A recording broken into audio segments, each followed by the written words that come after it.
today, every morning I get up, I read this book by Joel Osteen called I Declare 31 Promises to Speak Over Your Life. And it's a really quick read. It's kind of fun. It's like maybe 2 or 3 pages. And he kind of mixes biblical stuff with, a real world scenario. So today it was interesting because, let me double back. The other day when Nancy asked me to do the video on fear, I called her Saturday and I shared with her some of the feedback I had gotten. And I was like kind of surprised because I didn't realize how just sharing a little snippet of your life could have an impact on other people's world, because you never know. People go through some of the same stuff. So anyway, we started talking and we kind of digressed and went off on something different. And I was sharing with her something that had happened to me. And she says something about it being about faith. And I was like, well, I don't know that I necessarily practice faith, but I'm realizing now I should not say that because in some ways, I guess I do. And she was like, yeah, you do. You live by faith. You practice it. So today's lesson was about faith and how you have to put action behind faith.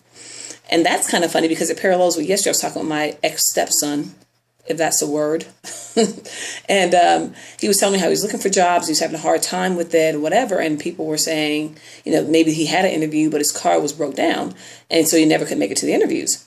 So I was like, okay, well, have you given yourself a timeline? What's your drop dead date for, I can't find a job, I need to come up with a plan B, C, D, Z, whatever. And he says, well, maybe August. I was like, okay. I said, well, why don't you go back to some of the people who, you had opportunities afforded to you and try things a little bit differently. Because just writing things down, staying up late, applying for jobs at night, or whatever you're doing, it's not really getting you where you need to be. So you got to go outside of what's normal. And so that means walk it out, call people up, whatever. So I told him, I said, well, why don't you try to double back to those people? And whereas maybe you couldn't have made the interview last week, don't accept no is what I'm saying. Don't accept no. I don't do no's very well.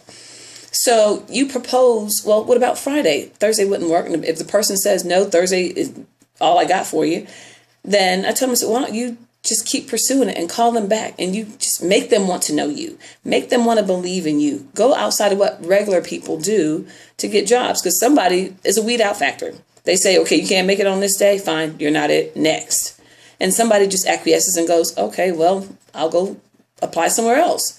Well, extraordinary people step outside themselves and they do things a little bit differently, and they'll think outside the box. So I said, well, you get on Google and you find out who's the head honcho. You do what you need to do, and you find out how to make them people want to have you come in. And you do that to everybody you went back and interviewed with, or you thought had a promising outlook on you getting an interview, and see what happens. I mean, what's the worst that could happen? I mean, you're just going through the cycles of interviewing or applying and waiting and applying and waiting. Try something different. Who knows what can happen? So anyway, along those lines, that was all. At the end of the day, I didn't realize it, but it's all about faith-based actions. So what Joel was saying today in this snippet, I want to read this because I thought it was really, really good. And this sort of stuff pumps me up for the morning. It gets me where I need to be. Then I play a little gospel song and I get all pumped up and I go into work and I do what I do. So today he says, God is looking for people. Well, I'll tell you what it was all about. I declare I will put actions behind my faith. I will not be passive or indifferent. I will demonstrate my faith by taking bold steps to move forward toward what God has put in my heart. My faith will not be hidden. It will be seen. I know when God sees my faith, he will show up to do amazing things. This is my declaration. So that's today's little snippet. So he says, God is looking for people who have faith, who he can see, not just a faith that he can hear, not just a faith that believes, but also a faith that is visible, a faith that is demonstrated. It's one thing to pray, it's one thing to believe, but if you really want to get God's attention, put actions behind what you believe. So for my son, I was going, if you believe that was a job for you, you make them believe with you. Oh, I'm sweating, it's ridiculous. So anyway, so that was kind of a faith-based thing. So to make that even make more sense in my world, the house that I have today, I'm not going to say I wasn't supposed to have it, but it was a process to get it. Having come out of marriage, and some of the collateral damage with marriage is, for me in particular, I was the debt bearer. So when things went belly up, they went belly up on me. not on him, but on me. And so it put me in a financial timeout, if you will. And I recognized that, and I leaned into it because I knew it was coming. And, it meant that I had to do some time out. So I started renting. I always bought houses. There was a point in time where anything I wanted, I could get. Just show up, I'm Rashida, sign here, and it was a done deal.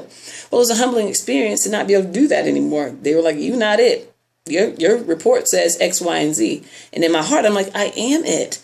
But this paper is trying to tell you that I'm not. And anyway, so I was getting ready to buy this house about 2 years ago. And I went through my timeout phase, did all these things I was supposed to do, saved up my money, restored my credit, still in the same career for the last 14 years at that point. So, all these pluses were adding up, but society, man, the machine was telling me, no, you don't qualify. But me being the one who doesn't take no's very well, I was like, well, let me just show you how this will work. According to the rules, if you do this, and this, then you should be able to qualify. And I had satisfied all that criteria. So I'm like, now what's up? This can't be happening. So somebody finally agrees to take me on.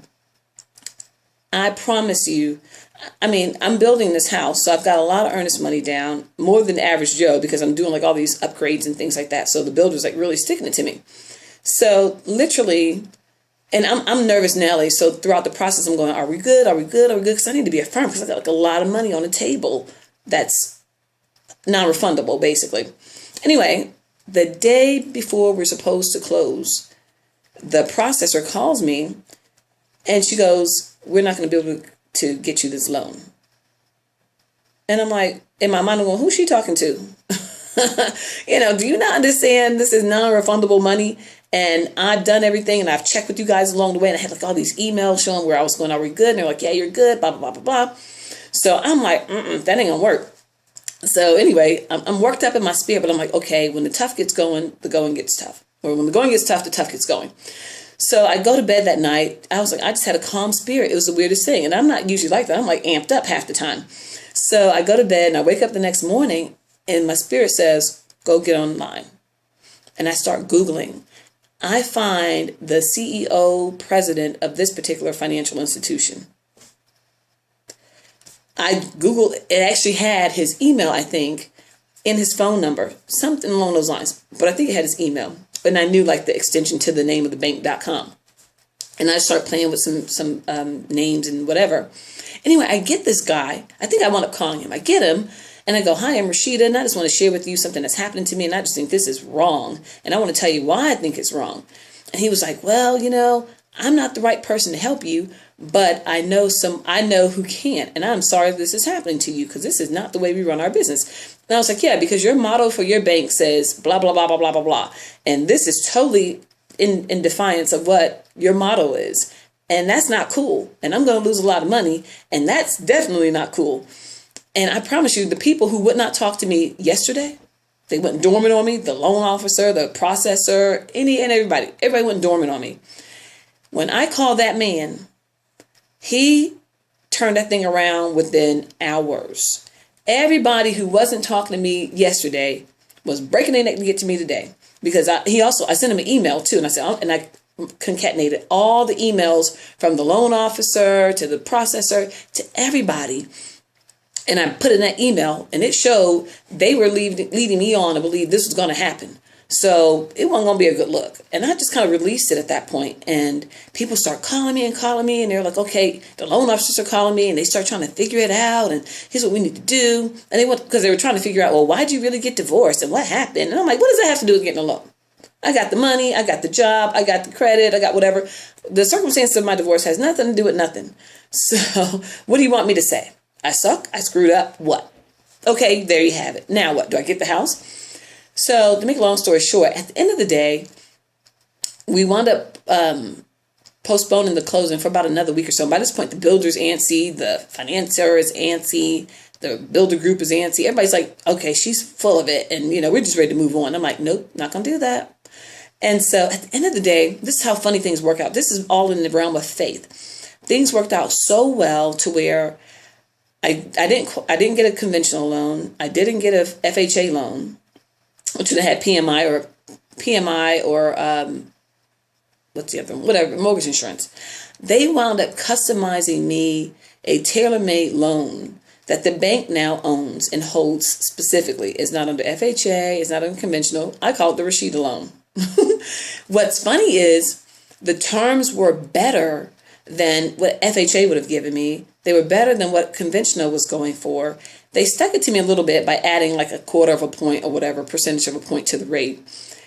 I don't have any PMI, and my payment was about $200 or $300 less than what I was anticipating from the get-go. Had it all worked out how it's supposed to work out round one. I say that to say faith that works is dead. When you believe, and that's what Joel was saying, when you put action behind what you believe, I guess you're acting in faith.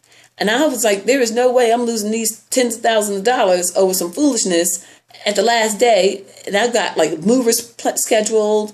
You know, I've got the builder that sold the house I was renting. I can't do this. Where are we going? So I say, you know, what comes up goes down. You know, you may go through some patches in your life, and it may seem like it's never going to happen for you, and it's all a bad look. Believe, believe, believe, have faith.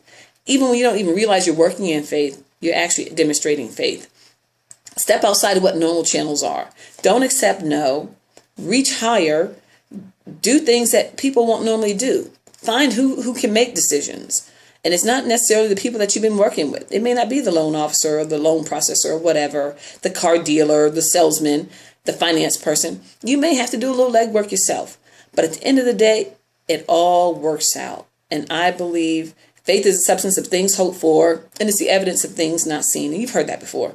That truly happened for me. And I just feel so inspired and empowered to share things that have happened to me, because people look at me and they may think whatever they think about me. She's this, she's that, good, bad, ugly, indifferent, whatever. But there's truly a lot of stories behind Rashida. The stuff that's happened to me, it has been some interesting stuff. It's funny to look back on it now. Not so much then, but I'm not different. I'm not special in that way. And I want to encourage people. And that's kind of what my heart's desire is. My dream job would be to motivate people. Like find a way to get paid for it. And maybe not even get paid for it. You can still be an influence to people without the pay behind it. However, one needs to live, and I do believe in shelter.com. So I need a roof over my head. But in the meantime, be encouraged, be inspired, be blessed. And I hope that me sharing my little nugget for the day on faith helps inspire somebody else to think outside of their normal channels, have faith and believe, and these things can be reality, I suppose. So be encouraged.